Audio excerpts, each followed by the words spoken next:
اب خبر شامل کرتے ہیں ہماری بہاؤدین سے، جہاں پولیس نے بینکوں کو جعلی سونا دے کر قرضہ لینے والے گینگ کے 6 ارکان کو گرفتار کر لیا ہے۔ ڈی ایس پی ملکوال راجہ فخر بشیر نے پریس کانفرنس کے دوران میڈیا کو بتایا کہ ملکوال پولیس کو اطلاع ملی کہ 7 رکنی جعل ساز گینگ، جس میں اعتزاز ضیاء، محمد شہزاد، شائستہ عرف سائمہ، شانزہ کمل، بشیرہ بی بی، معظم ناز اور محمد ندیم شامل ہیں، بینکوں کے پاس جعلی سونا گروی رکھوا کر لاکھوں روپے قرضہ لے چکے ہیں۔ ملزمان نے تانبے کے زیورات بنا کر اس پر سونے کا پانی چڑھایا اور ملکوال کے نجی بینک میں رکھوا کر 22 لاکھ قرضہ حاصل کیا۔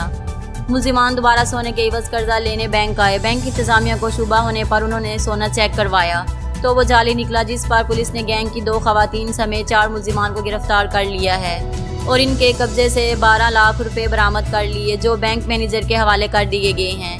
ڈی ایس پی نے بتایا کہ ملزمان جعلی سونے کے ساتھ جعلی کرنسی کا دھندا بھی کرتے تھے اور ان سے جعلی کرنسی بھی برآمد ہوئی ہے۔ یہ بین الاضلاعی گینگ ہے اور ان کا کام یہ تھا کہ یہ فراڈ کرتے تھے۔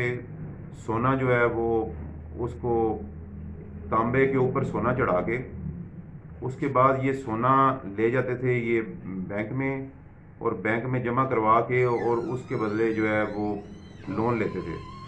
تو انہوں نے پہلے یو بینک ہمارا یہ ملکوال میں ہے، ادھر آئے، وہاں پہ کچھ عرصہ پہلے انہوں نے 22 تولے سونا دیا۔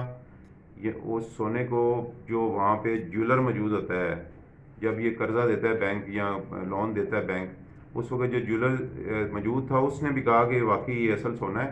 انہوں نے 22 تولے جو سونا ہے وہ جمع کر لیا اور ان کو اس کے عوض 22 لاکھ روپے دیا۔